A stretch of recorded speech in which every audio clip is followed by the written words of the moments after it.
Hi, so I'll start with a line from Dr. Jayaram. That is a night that is etched on my memory and will be in my nightmares forever. So I'm going to be looking at the language of Dr. Jayaram when he's talking about Lucy Letby, and sometimes if you just concentrate on the language content, that can actually tell you quite a bit more than body language. Sometimes looking at how someone's standing, how someone looks, that can actually be a distraction. So try this sometimes. If you're watching an interrogation video, then look away from the computer, look away from the screen, and just concentrate on the words, what nouns they use, what verbs they use, how they structure their sentences. Just try that and you'll see what I mean about this. So I might split this video into two parts, not quite sure yet.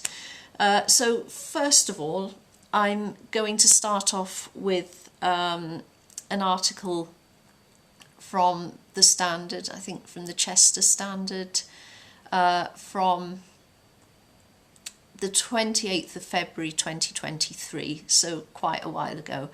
And it's an article about Dr. Jayaram's evidence about baby K.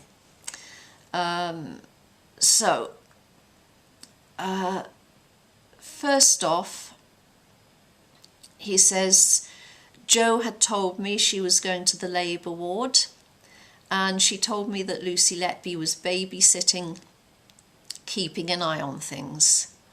Now apparently Jo said, no, I don't remember saying any of that, but we'll leave that to one side. I find the use of the babysitting word a little bit odd. It is a bit of an odd choice here, but maybe that was in use in the hospital anyway. I don't know. So right now, he's opening his statement, really. So probably maybe his barrister is asking him the opening statements. So he's just setting the scene. This does seem fairly normal. At this point in mid-February, we were aware as a team of a number of unexpected and unusual events, and we were aware of an association with Lucy Letby. It really does look as if he's putting it out there that this is about Lucy Letby. It's a fairly normal sentence, and I guess I'm judging this actually in hindsight. That's all we were aware of. No cause and effect had been ascribed. So again, he's setting the scene, and he's using, I guess, impersonal language there. So, impersonal professional language. And then we go from no cause and effect had been ascribed. I find the use of tense a bit odd. I do, and I can't think why. But he goes from that. I will admit it seemed entirely irrational and illogical. So he goes from one extreme to another in this sentence. Now I'm going to say straight off that I've watched his Born Naughty commentary, not the series, although I've seen bits of that as well. But I'm talking about where he talked about Born Naughty at a conference, and I would say that's a lot of his baseline. He does like to talk, by his own admission. He does gesticulate a little bit. I wouldn't say hugely, but maybe a little bit more than most people. But otherwise, he tends to use fairly normal language. And I think this is where you're going to see that this is really quite unusual. So he goes straight into this extreme hyperbole, this really florid language that almost comes straight out of a Gothic horror novel. I mean, that is a night that is etched on my memory, and it will be in my nightmares forever. So that's from the interview about that. I mean, if you were talking about that, say you were in his shoes, what would you say? I mean, you might say, oh, I'll never forget it. It was really awful.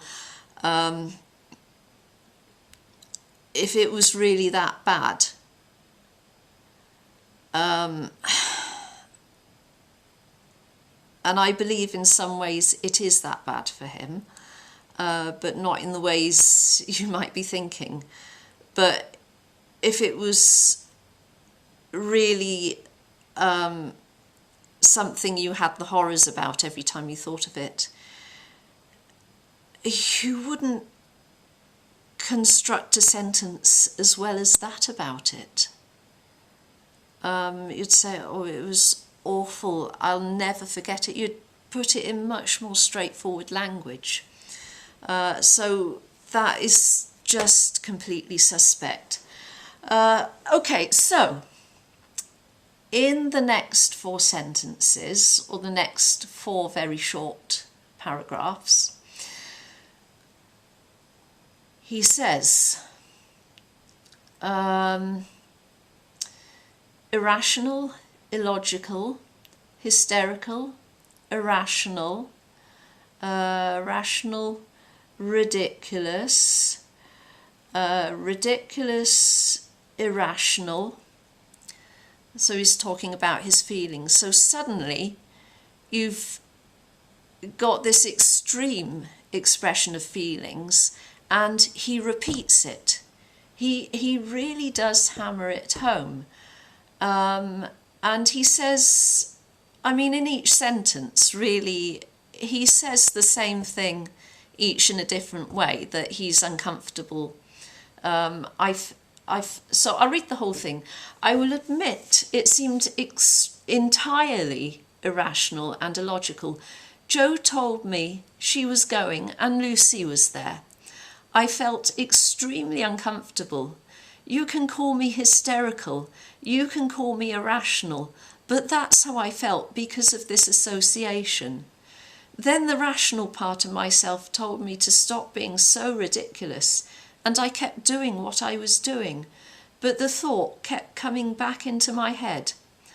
After 2.5 to 3 minutes, I got up to check on child K to prove to myself that I needed to stop being ridiculous and irrational, and of course everything was going to be okay. So you're suddenly into all this very high drama, and in the second sentence there, you can call me hysterical, you can call me irrational. That's rhetoric, okay? He's speaking to the court, as in he's performing for the court. He is using rhetoric there. So when he says, and Lucy was there, I felt extremely uncomfortable. So he's appealing for us, the court.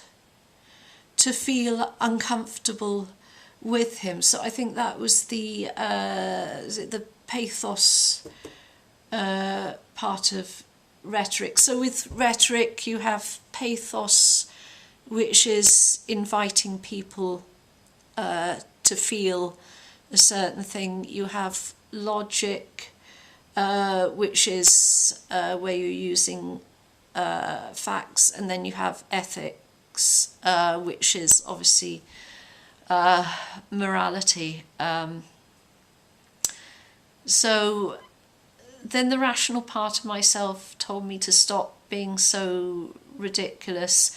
So he's giving this impression that he's quite a tortured soul, but he's setting up the whole, I guess, atmosphere of drama that is to come, and he's performing to the court. Can you believe that? When you go to court, I've never been, you know, you're supposed to go and give your evidence, and I'd be quite nervous in a court, but he's there, the consummate showman, even though he's saying, you know, how anxious he was. And I think he's going over it also. It looks like a play for time, so he can get his story together in the court. That's what it looks like. And then he says, I had not been called to review child K, and I had not got up because I heard alarms going off. Now, this is quite interesting. He's got, you know, two negatives there. Why does he even say it? If it wasn't happening, why does he even state it? But what you would hear is review child K, may be called to review child K, and I heard alarms going off. Now, he swears he didn't hear alarms going off. They were, you know, going off left, right and centre.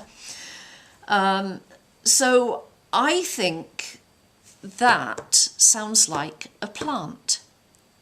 So he's planting the idea beforehand that alarms are going off, even though he does say, no, that I wasn't aware of any alarms going off. He says that at another time.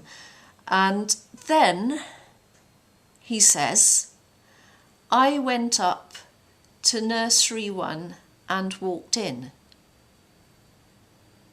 Really? This sounds how you'd write a novel. So I would say he's got his script prepared. So Phil Asprey, prosecuting, asked, and again we're back to the Gothic horror novel. You know, you went to the room and you opened the door and you walked in, da da da, scary music. And again, he seems to be setting the scene, creating a picture. I mean, I don't know. And I would like to ask at this juncture, if anyone who is familiar with literature or poetry or lyrics, and they recognise anything from what he says as a quote from literature or anything, you know, please either comment, make your own video, because this is a weird way of talking, and it's not his normal way of talking. So the prosecutor asks, what, if anything, did you see? And he says, as I walked up. So as I walked up, he's again playing for time. You know, like the PAGs, if you work in a call centre, a little voice says, "Hello, this is Laura from," and it's a pre-recorded voice, so you just have a couple of seconds to think, get yourself together in readiness to answer the customer. So these are almost like a lot of PAG statements going on. As I walked up, I saw Lucy Letby standing by the incubator and the ventilator. So why does he say, as I walked up? I mean, he must have been practicing left, right and centre. Well, I'm quite sure before you go into court, it is wise to practice the answers you might have to give. But he does go all around the houses to give those answers. So it's like he's trying to get his narrative out there first. Even if he gets tied up in knots afterwards, which he actually does, this is the impression I think that the jury got first, and that's the one they went with.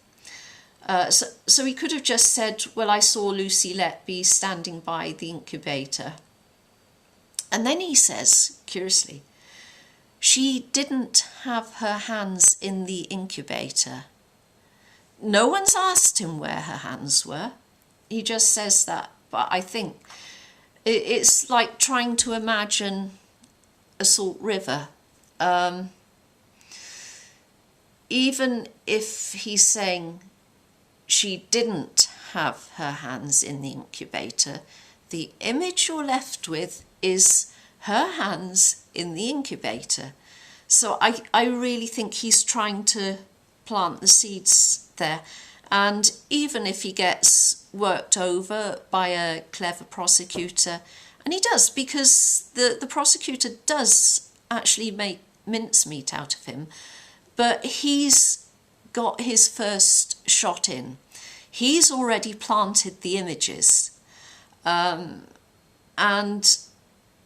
you know, even if the prosecutor puts him through the meat grinder and shows him to be, you know, completely disingenuous, which he actually does, it's too late. The jury, everyone else has that image, and also the general public, because obviously this filters down to us.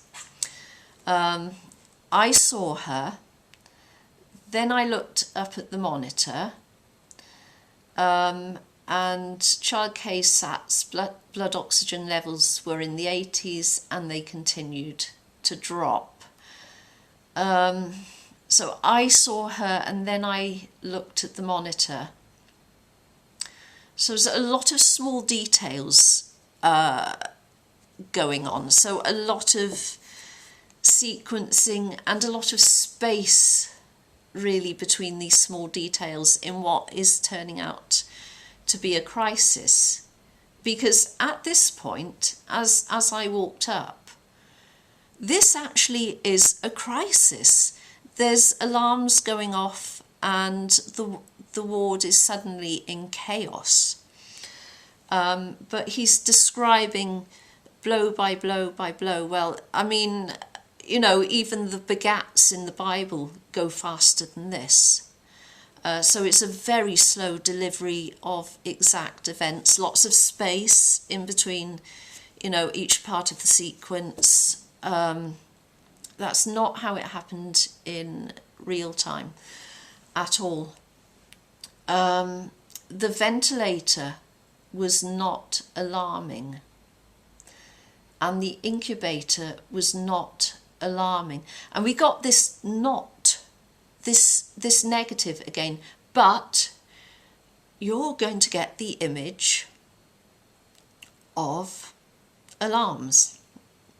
And given that we are now in a crisis situation, he's saying, well, the ventilator was not alarming and the incubator was not alarming. Again, you got this repetition, this rhetoric, and the monitor is set to alarm when the stats drop below 90%. So that is the logic part of it.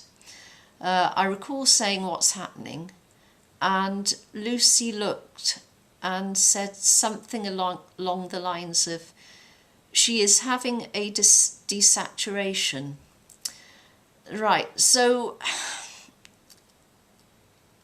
this is narrative. This is narrative prose. This is not how you would ever relate a crisis situation, even if you've had loads of time to think about it afterwards. This really is completely unusual. When Lucy says, says something along the lines of, she is having a desaturation. She is having. That gives it away. Okay, because you would normally, if in reported speech, Lucy would say, if she had been there, if that had happened, she'd be, she's having a desaturation.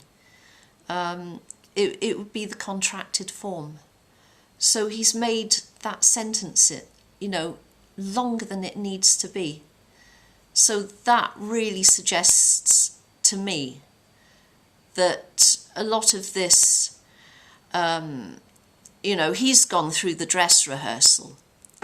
He had gone through the dress rehearsal, this looks like, before this incident even happened. That's what his use of language, the way he was in the interview, that is what it suggests to me. So this happened in his mind, or it looks like the use of language and everything makes it look like this happened in his mind before this even happened in real life. That's what it looks like. That is what all these indicators indicate. Okay? So Mr. Asprey asks, what, if anything, was she doing? And Dr. Jayaram says, nothing. See, when he wants to, he can be succinct and to the point. But I think he was asked a direct question. He hadn't, he was a little bit off script. So he says nothing, because I believe she was doing nothing, because it looks like she wasn't even there. And it looks like he says, well, nothing, because that is, ironically, that is truthful by the looks of it.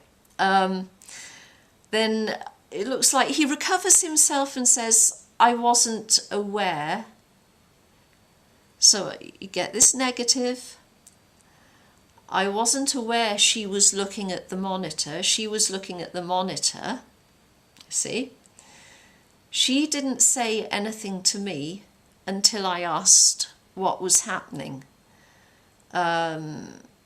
So I think he's playing for time there, and also that he doesn't have to remember a whole conversation that never happened on the spot.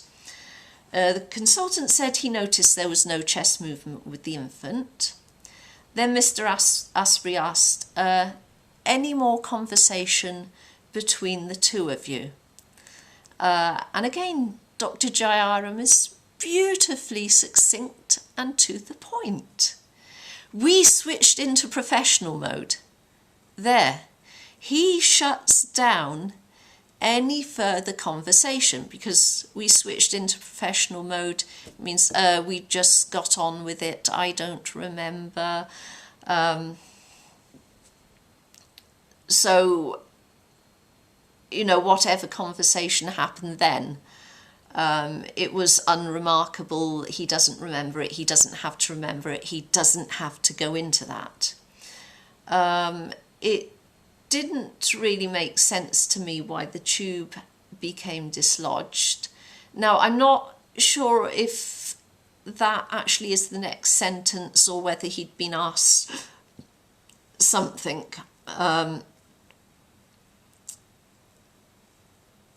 So whether they're taking quotes and leaving out other bits to get the most important parts in the article, I'm not entirely sure. It didn't really make sense to me why the tube became dislodged. It had been secured and child K was not a vigorous baby. It's very difficult to dislodge an ET without it being spotted. So he's giving technical background. That would actually be fairly normal. So I then removed the tube, which was not blocked. Here blocked. So he's doing this so often, actually using negatives to sort of slip a fact past. This sounds like this is actually a technique he uses often. He seems to be very well versed in this. I'm seeing a lot of this, and this really is quite surprising. So Dr. Jayaram, okay, he goes on to give breaths to child K, and the child K was transferred and sadly died 3 days later. Jurors were told the Crown does not allege Letby caused her death. So this, I think this was before the retrial for baby K. So Ben Myers, the KC, said to Jayaram, he's defending, you told the police that it might have been done on purpose, and Dr. Jayaram says, it was certainly one of the things that crossed my mind. So he's avoiding giving a yes-no answer. I mean, I don't see a huge problem with that if you're under questioning in court. You probably don't want to be in a position where you entrap yourself down a rabbit hole. So you had got her then? No, because I had not seen her do anything. So did you confront her? Absolutely not. And I believe him there. Sometimes when you say absolutely, it can mean that you're lying your head off and you're putting the absolutely or absolutely not in for emphasis. But I think he says absolutely not, and I think he says it with full confidence, because I think this is something that never happened or didn't happen as he describes it. It's my job to deal with the baby, it's not my job to do that. And then Mr. Myers for the defence, he asked, do we see anything in your notes relating to suspicious circumstances with a dislodged tube? And this, Dr. Jayaram replies, Mr. Myers, that is not the thing. Mr. Myers, that is not the sort of thing one writes in clinical notes. Wow. Just wow. I think I've said in one of my videos before, I know I've said it. He's made a very arrogant statement, and this is completely arrogant. So he's treating the defence lawyer with quite a bit of scorn here. And you say, Mr. So-and-so, you're asserting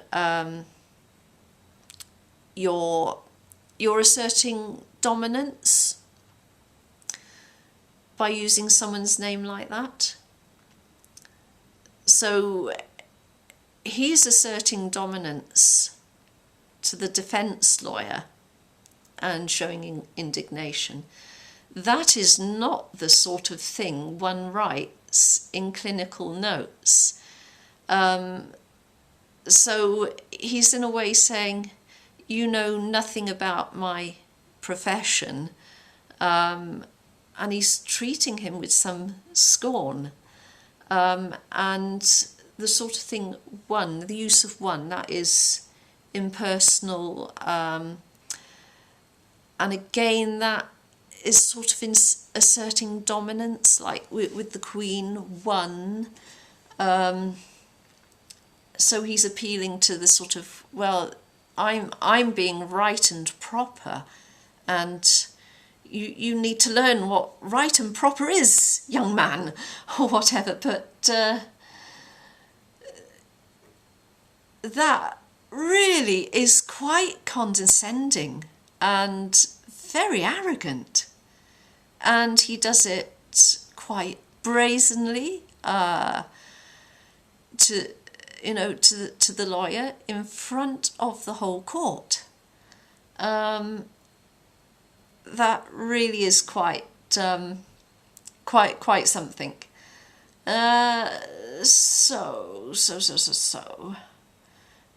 You added that detail to support the impression you wanted to create that someone interfered with that tube. And I think Mr. Myers, he's got it in one. Dr. Jayaram said, no, in good faith.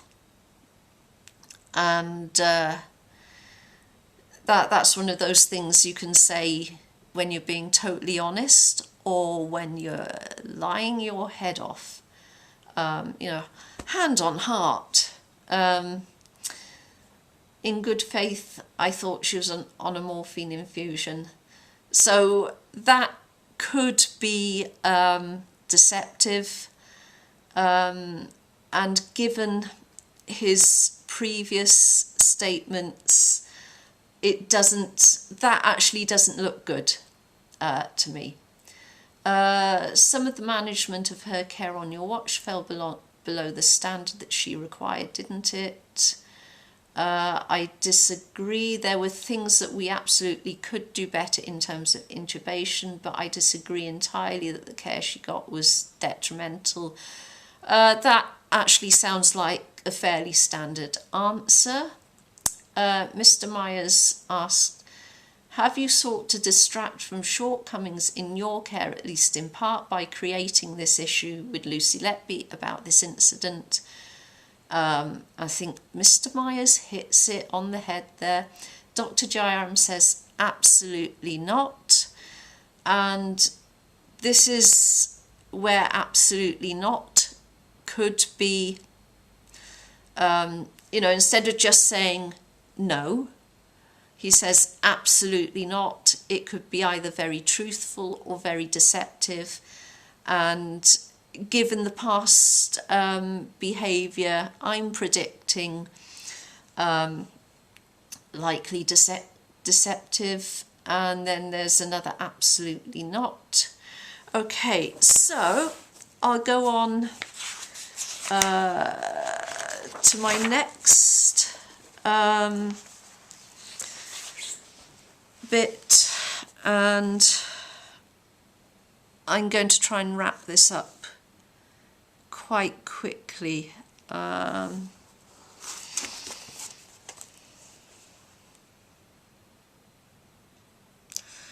So yeah, I'm going to mention Jabe. I'm not sure if Jabe is male or female, I'm sorry, because I think the video I watched was an upload from someone else. I apologise if I got this wrong, but it was a brilliant review of Dr. Jayaram talking about baby K. I think this was actually for the retrial at this point, and the inaccuracies. So he says things that are inaccurate, things that could not have been possible because there is conflicting evidence.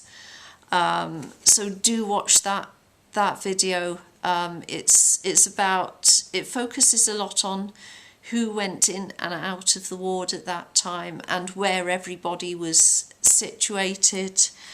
So there's oh no, it does say it was from the original trial. So he says here, that was one of the possibilities. I was extremely uncomfortable. I didn't see the tube being dislodged.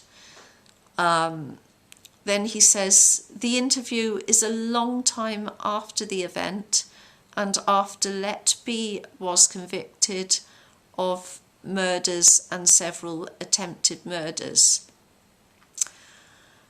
So in that sentence, in that statement, again, this is shutting down any further arguments, being a bit dismissive as well. So he's basically saying, I don't remember everything, it was a long time ago. So he gets out of having to answer any more awkward questions. And when he says, after Letby, he depersonalizes her. Now, obviously, according to him, she did all these murders. After Letby was convicted. So it's like he's got this timeline in his head. It's like he's reverting to script there. So it's a deflection, and the interview is a long time after the event and after Letby was. So there's a change of tense. So after Letby was convicted, he's distancing himself from this. So I think this is further question avoidance. I mean, what I'm picking up from this man is very, very clever with words. He knows how to use words for best effect. He really does. So he's distancing himself, obviously, from having to answer further questions. And I think he's distancing himself from having to think about this. He doesn't want to think about this. In the original trial,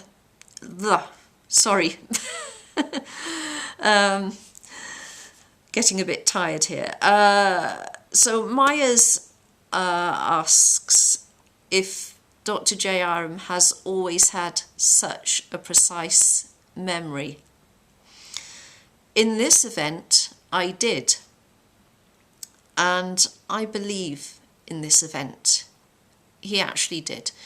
Not in the way we think, as in remembering things that had happened, but as I say, remembering the dress rehearsal. I kept telling myself, oh, here we are again. Don't be ridiculous. And when you're saying, well, I feel kind of silly saying it, that sort of language, you're appealing to people. Again, it's It's the pathos. He's really telling a bit of a wild story. So by saying, oh, I feel, well, he doesn't say he felt ridiculous, hysterical, because he's telling a ridiculous and hysterical story. But he's appealing to us, the audience, the jury. So he's kind of setting the scene to make it more credible. That's what that sort of language would indicate. So in this event I kept telling myself, don't be ridiculous about my suspicions. I looked at my watch. I didn't have a stopwatch. 3:50 a.m. I looked at my watch. For someone standing up in court and saying this, that is very writerly, as in a writer doing writing, as in a novel. I mean, this is how you'd write a detective story or a thriller. I looked at my watch. I didn't have a stopwatch. 3:50 a.m. I looked at my watch. Okay, so several things about this. So he goes from the, ridiculous, the hyperbole, the overdramatic, and then we go straight in to hard fact. I looked at my watch. I didn't have a stopwatch. 3:50 a.m. I looked at my watch. So he looked at his watch. I really don't know where this comes from, because again that is a bit unusual, that he is so he's using the rhetoric there, and he has a very, very impressive command of language. He really, really does, and not in a good way, I'm afraid. So I looked at my watch. I didn't have a stopwatch. 3:30 a.m. I looked at my watch. So you have this, or we, the audience, they, the jury, have a very clear picture, and the prosecution have a very clear picture of the watch, the time, 3:50 a.m. And by using very short sentences, he shuts down arguments. Look, I looked at my watch. I mean, you could actually say, if you were being questioned about something, is almost a bit of a show of irritation. I know what time it was. I looked at my watch. To have a memory of looking at your watch when everything around you is in crisis and alarms are going off, and there were alarms going off, and you look at your watch and you remember looking at your watch. That is weird, because think of it. You got to look down at your watch. If you had been looking, say, at the clock on the wall, or you'd glanced and seen the clock, that's sort of within your eye level. And, if it struck you, oh, is it exactly 8 o'clock or whatever, that is more credible. But you've got this crisis going on. You've got this very sick baby. You've got this nurse who apparently is behaving very weirdly, and you suddenly look at your watch. So your attention goes from your watch to check what time it is. How bizarre. Just how bizarre. So, I mean, when you say stuff like that, look, I know what time it was. I looked at my watch, okay? So he shuts down the arguments. And what we've got here is someone who's, flitting back and forth between overly dramatic and very precise language. And this is not chaotic. Even though he changes his story, he is able to do it that fast that he is out of the stable door and off over the hills before anyone can really pin him down. And by that point, telling him he's changing his story, as Ben Myers does, it does no good. It's just far too late, because he has used language so brilliantly,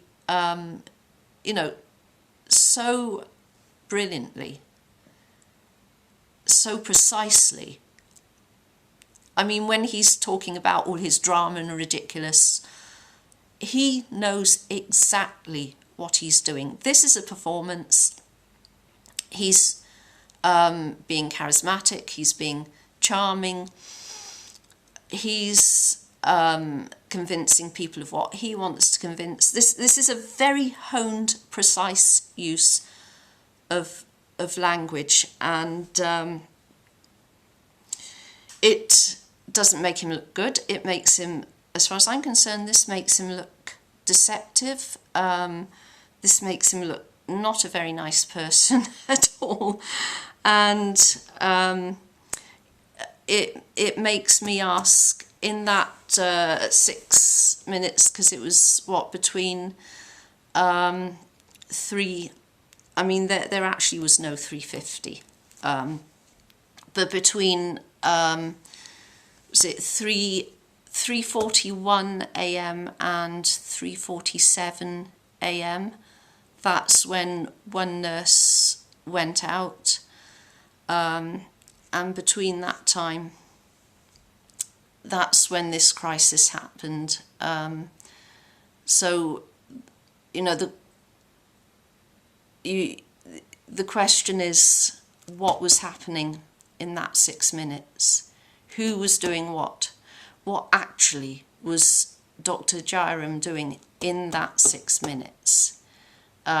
Because, I mean, what you got is some very brilliant rhetoric, but I don't think you have the facts of who was really where and who was doing what and what actually did happen in that 6 minutes. Okay, so that's been quite a long one. So please like, subscribe, and hope to see you in the next video.